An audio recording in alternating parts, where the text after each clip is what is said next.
Hola, buen día. Mi nombre es Luis Bravo. Les quiero dar la bienvenida a mi canal donde publicaré temas de interés cultural. El tema que les presento a continuación es sobre un breve resumen de la historia de las bibliotecas. A pesar de su gran importancia como un medio para difundir la cultura y el conocimiento, usualmente estas instituciones son dejadas de lado, por ello es necesario conocer sus orígenes e historia para aprender a valorarlas más. Ahora vamos a definir qué es una biblioteca. En primer lugar, por su etimología, podemos decir que es una palabra que proviene del griego, la cual está compuesta por el prefijo biblio, que significa libro, y el sufijo teca, que significa armario. Entonces, por etimología, sería un lugar donde se conservan los libros. Pero una biblioteca es obviamente más que eso. Según la Real Academia de la Lengua Española, RAE, esta es la institución cuya finalidad consiste en la adquisición, conservación, estudio y exposición de libros y documentos.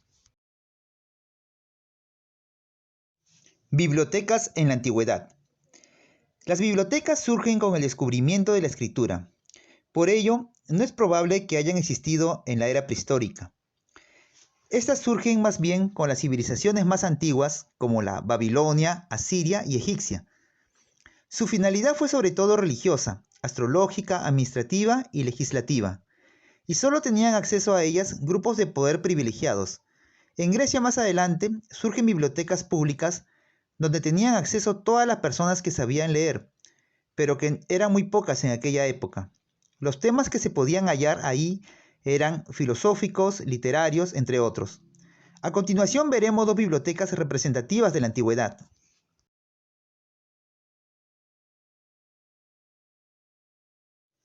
La biblioteca de Arsubanipal.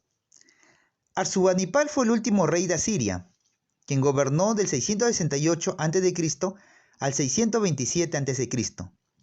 Él sabía leer y escribir, lo cual era muy raro en aquella época, y también impulsó la biblioteca real con nuevos fondos, la mayoría elaborados en el mismo edificio de la biblioteca, pues contaba con un horno para fabricar tablillas de arcilla, que eran los libros de aquella época.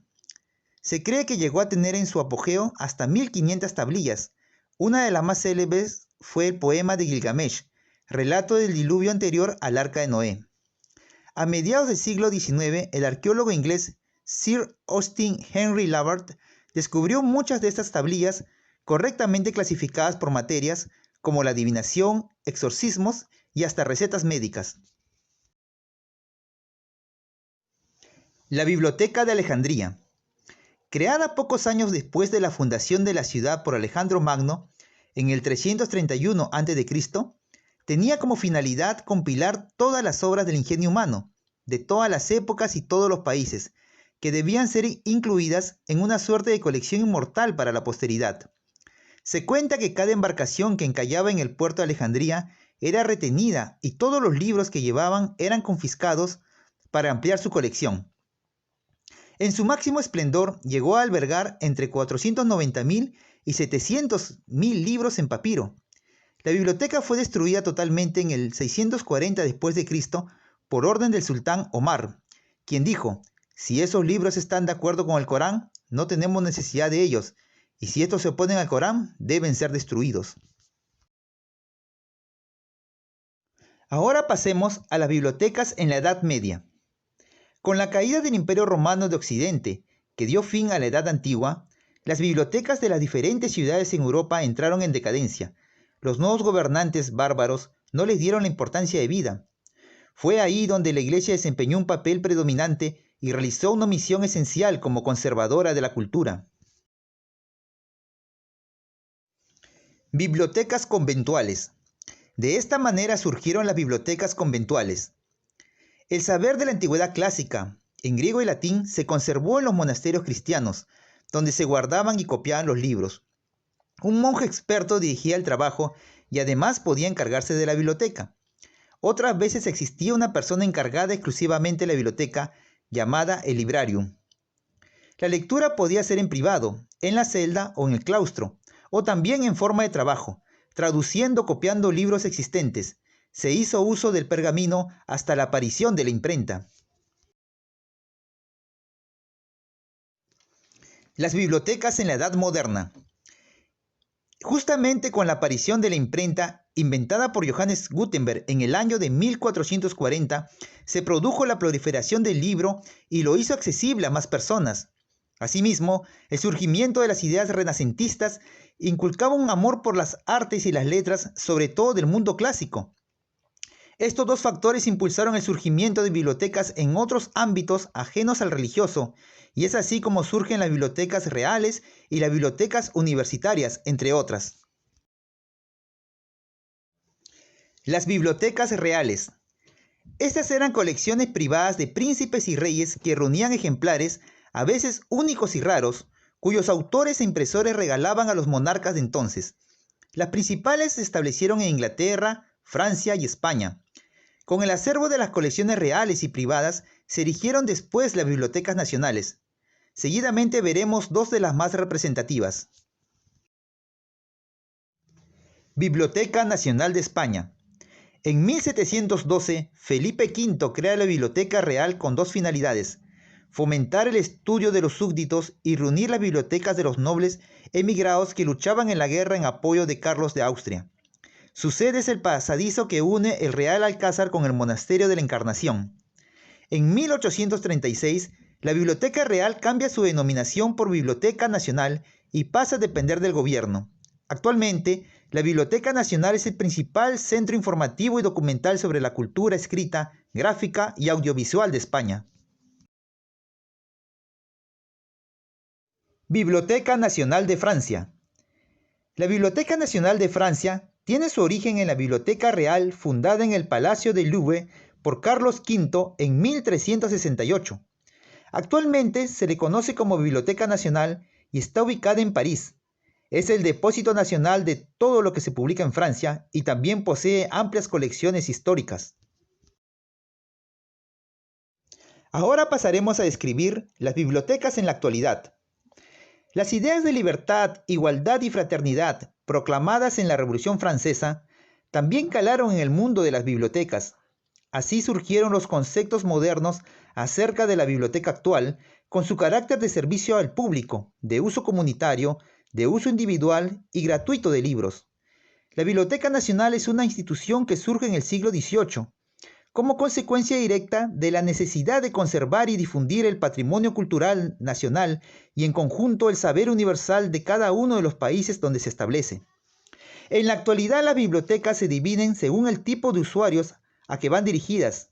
Pueden ser públicas, escolares, universitarias, privadas. De las bibliotecas digitales hablaré en otra ocasión. Entre las que conservan las colecciones más grandes mencionaremos las siguientes. Libraries Congress, Biblioteca del Congreso.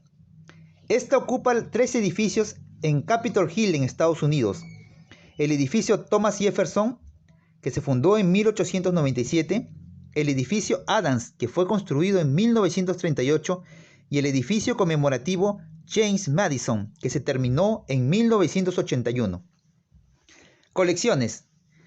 Esta biblioteca es una fuente de recursos incomparable. La colección de más de 168 millones de ítems incluye más de 39 millones de libros en su catálogo y otros materiales impresos en 470 idiomas, más de 72 millones de manuscritos, la más grande colección de libros poco conocidos en América del Norte y la más grande colección de materiales legales, películas, mapas, partituras musicales y grabaciones sonoras. Biblioteca Vaticana.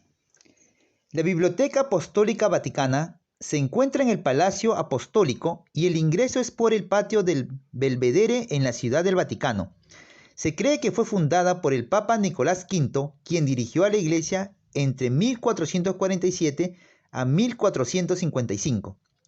La Biblioteca Apostólica Vaticana conserva más de 180.000 manuscritos, 1.600.000 libros impresos, más de 8.600 libros impresos antes de 1501, 300.000 monedas y medallas, 150.000 dibujos y grabados, además de 150.000 fotografías.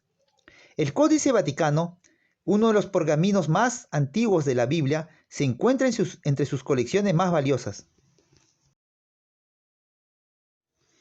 Finalmente, quiero terminar esta breve exposición mencionando a la nueva Biblioteca de Alejandría. Ella surge en el 2002 como un merecido homenaje a la antigua Biblioteca de Alejandría en la misma ciudad, en Egipto. Sus instalaciones son un impresionante complejo cultural que fue promovido por la Universidad de Alejandría junto con el gobierno egipcio y también patrocinado por la UNESCO y el Programa de Desarrollo de las Naciones Unidas. Ocupa una superficie de 36.700 metros cuadrados y está situado en un edificio cuyo diseño simboliza el sol de Egipto iluminando al mundo y a la civilización.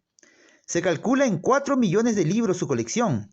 Asimismo, posee un conjunto de antigüedades traídas de Grecia, un museo de ciencias patrocinado por Francia, equipos de cómputo estadounidense y un centro de investigación liderado por un grupo de expertos de Italia y Egipto encargados de restaurar manuscritos de 500 años de antigüedad. Se ve que no le falta nada. Cualquier persona que lo requiera puede hacer uso de ella en sus amplias y cómodas salas. Así hemos llegado al final. Estas son las fuentes que he consultado, por si les sirve de referencia. Bueno, muchas gracias por ver este video y si quieren ver más, suscríbanse y denle clic a la campanita de abajo. Hasta la próxima.